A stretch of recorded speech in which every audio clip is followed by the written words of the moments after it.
Voici 10 chansons qui auraient dû être des singles. C'est parti.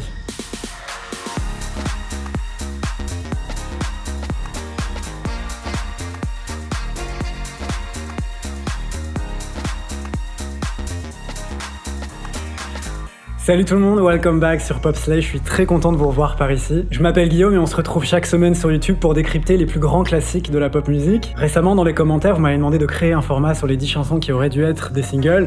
J'ai trouvé que c'était une super idée. Donc petit disclaimer avant de commencer cette vidéo. Cette liste est donc composée de chansons qui n'ont pas été officialisées en tant que singles, mais aussi des chansons qui auraient mérité une exploitation beaucoup plus intense, puisque parfois des chansons sont officialisées en tant que singles mais seulement sur certains territoires. Donc je vais parler aussi de ces chansons qui auraient mérité une exploitation mondiale digne de ce nom. Numéro 10, Ariana Grande avec POV. Fin 2020, Ariana Grande revient avec son album Positions, que j'ai bien saigné comme il faut. Et cet album se conclut avec POV, Point of View, qui est pour moi la balade R&B la plus élégante d'Ariana Grande. Dans cette chanson, elle parle du fait qu'elle aimerait bien se voir à travers les yeux de son partenaire.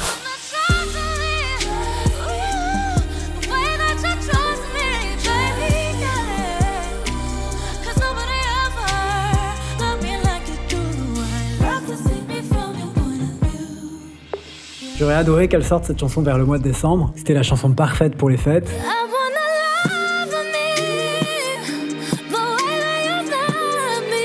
Sa voix, c'est du miel. POV a tout de même bénéficié d'un très bon soutien des radios aux USA puisqu'il était dans le top 5 des audiences pop sur le territoire. Mais je pense que l'intérêt autour de cette chanson s'est peu à peu atténué. J'ai vu très peu de playlisting sur les plateformes, donc je ne pense pas qu'il était réellement poussé par ses équipes. Nous n'avons pas eu de clip, donc c'est vrai que j'ai un peu du mal à le considérer comme un single officiel. Récemment et grâce aux performances Vevo, le titre a vu ses ventes augmenter, si bien qu'il a même atteint la 27e place au classement du Billboard Hot 100 cet été. Et ça n'a pas été suffisant pour le faire régner davantage sur le long terme, donc je trouve que c'était une belle opportunité qui a été quelque peu gâchée et je trouve ça vraiment dommage. Numéro 9, Lady Gaga avec Babylon. Le 29 mai 2020, Gags revient avec le Chromatique, un album venu sauver les pop heads en pleine pandémie mondiale. Et donc cet album se clôture avec le voguesque Babylon, une chanson écrite par Burns et Blood Pop, dans laquelle on retrouve une influence très disco, mais aussi une vibes house ballroom des années 80. Et je pense qu'elle aurait pu faire quelque chose d'incroyable avec ce titre.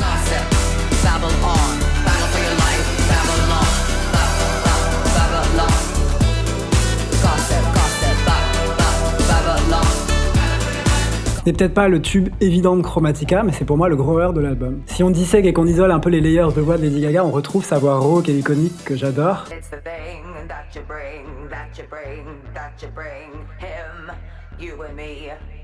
Et puis le saxo, incroyable.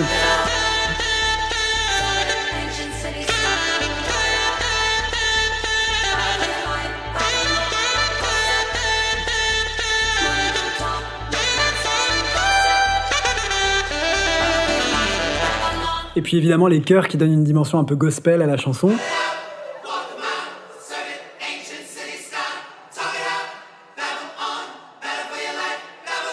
Pour moi, ça aurait dû être un single. En plus de ça, il y avait un challenge TikTok qui avait pré-émergé sur l'application, on n'avait plus qu'à foncer dessus. Le 29 mai, Cardi B, qui on le sait est très fan de Lady Gaga, avait tweeté « She's back » avec Babylon en capitale. Si j'avais été son manager, j'aurais pris Lady Gaga, j'aurais pris Cardi B, je les aurais foutus dans une fusée et j'aurais dit « Allez, hop, direction Chromatica ».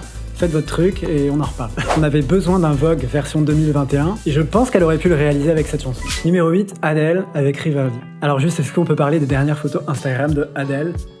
Genre...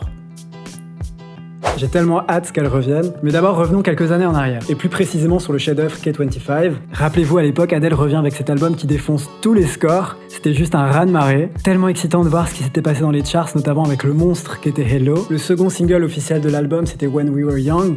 Une balade magnifique. On se rappelle tous de cette high note. Attendez, je vous la mets.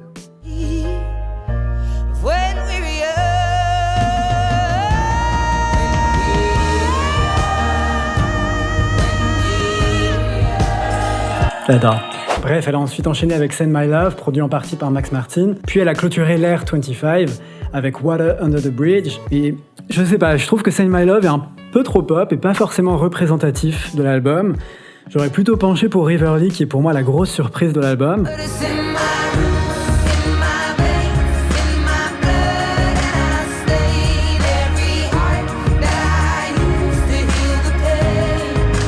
Une ode à son passé, chose qu'elle avait déjà faite auparavant avec Hometown Glory. Bref, Adele, on a hâte que tu reviennes. Le collapse, on n'est pas prêt. Numéro 7, Taylor Swift avec Bon Iver sur Exile. Rappelez-vous, le 24 juillet 2020, Taylor Swift sort par surprise Folklore.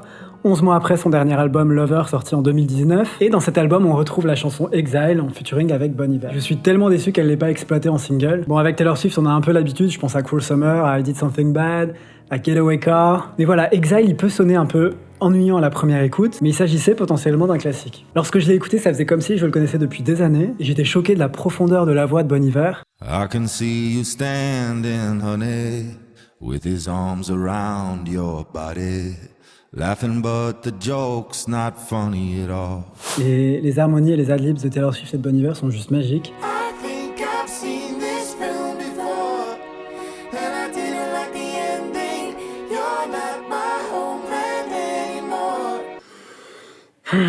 Et au-delà de ça, c'est un vrai duo où ils se répondent, il y a toute une gradation sur le titre. Et malheureusement, elle n'en fera pas un single et je trouve ça dommage parce que je trouve que cette chanson avait la carrure d'un Shallow. Donc certes, une chanson de karaoké, mais aussi une chanson qui est devenue un énorme succès mondial. La lyrics vidéo cumule plus de 58 millions de vues. C'est le deuxième titre le plus streamé de l'album sans avoir été officialisé en tant que single partout dans le monde. Donc je pense qu'il y avait une carte à jouer avec Exile. Bon, je vous propose qu'on arrête de pleurer. Numéro 6, Britney Spears avec Breathe on Me. A.K.A. l'un des plus gros tubes manqués. Breathe on Me est présent sur le légendaire In The Zone de Britney Spears. À l'époque, Britney Spears a seulement 22 ans et débute clair avec Madonna sur Me Against the Music. Mais l'un des titres qui attire particulièrement l'attention des fans, c'est Breathe on Me. Il brillait de potentiel et n'attendait que d'être exploité.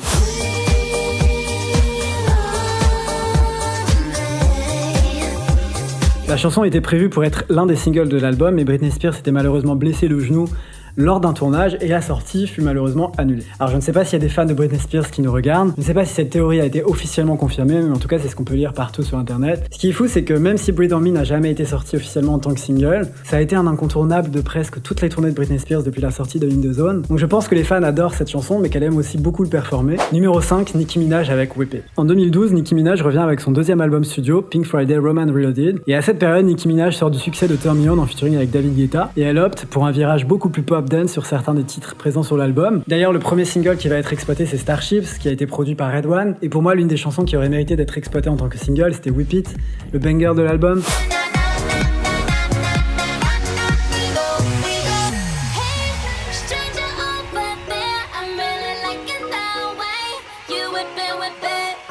Fun fact, mais le couplet rap de Nicki Minaj est en réalité le même que sur la chanson Fuck You Silly, en featuring avec Cassie, qui est un unreleased.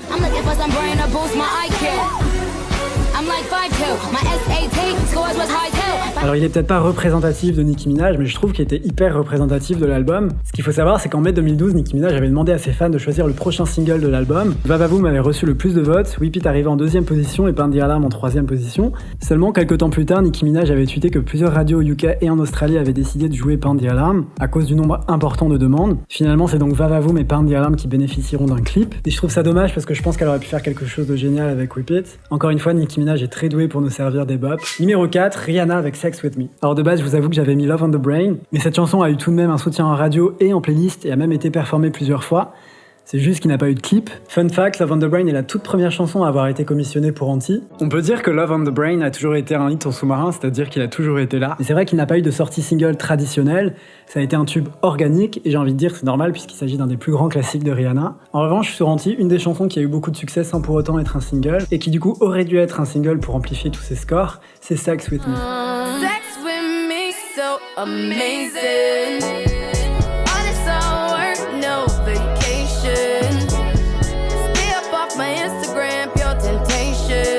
Pas de performance, pas de push radio, pas de clip, et pourtant le titre est quand même resté plusieurs semaines dans le classement du Billboard Hot 100 et est l'un des titres les plus streamés de l'album. Je pense qu'il aurait eu besoin juste d'un petit push de la part de Rihanna, et ça aurait pu devenir l'un des singles les plus successful de l'ère. On aurait également pu parler de Desperado, qui est lui aussi l'un des titres les plus streamés de l'album, et qui avait bénéficié d'une seconde vie grâce à TikTok. Bref, Riri, c'est quand tu veux, on t'attend de pied ferme. Numéro 3, Miley Cyrus en featuring avec Billy Idol sur Nightcrawling. Quand j'écoute cette chanson, je peux pas m'empêcher d'avoir des nostalgiques disco vibes, bien que je n'ai jamais été vivant à cette période. Mais c'est pour moi le bop de l'album et ça aurait dû être un single. Miley Cyrus a une voix et un magnétisme incroyable. Elle te pond un album pop rock 80s et elle te ramène la pointure de ce domaine, Billy Idol.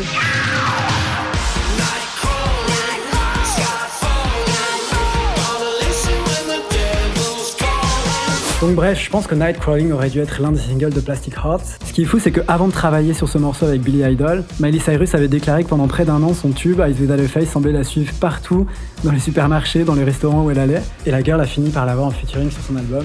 Incroyable. Numéro 2, Katy Perry avec Walking on Air. Une chanson qui figure sur l'album Prism, qui est pour moi l'un des meilleurs albums pop des années 2010. C'est rempli de hits, de bangers, de ballades. Avec cet album, Katy Perry connaît un énorme succès, notamment avec l'un de ses titres signature, Roar, et bien sûr le bop Dark Horse. Et le deuxième single promotionnel de l'ère, c'était Walking on Air.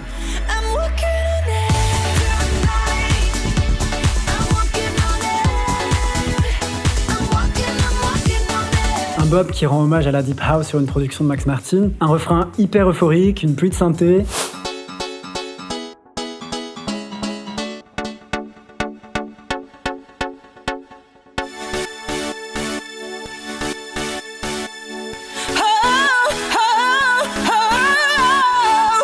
Ce qui est fou, c'est que la réponse du public face à cette sortie promotionnelle avait été hyper positive, et donc le titre était en phase de devenir l'un des singles officiels de l'album, sauf qu'au même moment, Dark Horse, le premier single promotionnel, commençait à monter organiquement dans les charts, si bien que son équipe avait décidé d'en faire un single officiel. Et évidemment, ils ont eu raison de le faire, puisque Dark Horse deviendra l'une des chansons les plus vendues de la décennie. Plus tard, Katy Perry et son équipe chez Capitol décidèrent d'opter pour Birthday en tant que 4e single de l'album, qui fait un peu le pont entre Teenage Dream et Prism, et qui je pense était le choix de single le plus safe, au vu du succès en demi-teinte d'Unconditionally. Mais pour moi, Birthday sonnait déjà un peu daté, alors qu'elle aurait pu proposer quelque chose de bien différent avec Walking on Air. Numéro 1, Beyoncé avec End of Time. Un hymne qui figure sur son album Four, qui est pour moi l'un des plus beaux projets de Beyoncé. Je trouve que c'est vraiment avec Four qu'elle a un peu set de stage pour sa domination culturelle. C'est un album qui sonne comme un classique avec un son qui lui est vraiment propre. En 2011, Beyoncé choisit de ne pas suivre la tendance électropop comme d'autres artistes ont pu le faire. Non, elle reste fidèle à son identité pop R&B, et elle te sort Four, un petit bijou dans sa discographie. Un album rempli de bangers et surtout d'un titre qui méritait d'être un carton,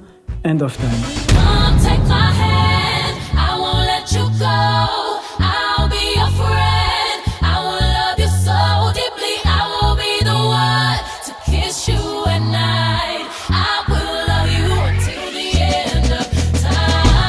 Fun fact, c'était censé être le deuxième single après Run the World, mais finalement c'est Best Thing I Never Had qui sera choisi. Après Run the World, il a un message hyper important, mais je trouve pas que c'était le tube évident de l'album. End of Time avait totalement la carrure d'être le lead single de Four. Bon, après il finira par être le 6e single officiel dans certains pays, notamment au UK, mais voilà, pour moi ce titre aurait mérité d'être exploité à fond, avec un clip digne de ce nom. Donc voilà, c'est la fin de cette vidéo, j'espère que ce nouveau format vous a plu. Je suis content d'avoir pu répondre à l'une de vos demandes, n'hésitez pas à faire d'autres suggestions en commentaire. Si cette vidéo vous a plu, n'hésitez pas à laisser un j'aime à celle-ci, à la partager autour de vous et à vous abonner à Popslay. Vous êtes de plus en plus nombreux sur Popslay, on est bientôt 4000, je trouve ça incroyable. Merci encore une fois du fond du cœur. J'ai hâte de vous dévoiler la suite, il y a plein de surprises à venir. On se revoit très vite pour une prochaine vidéo, d'ici là portez-vous bien.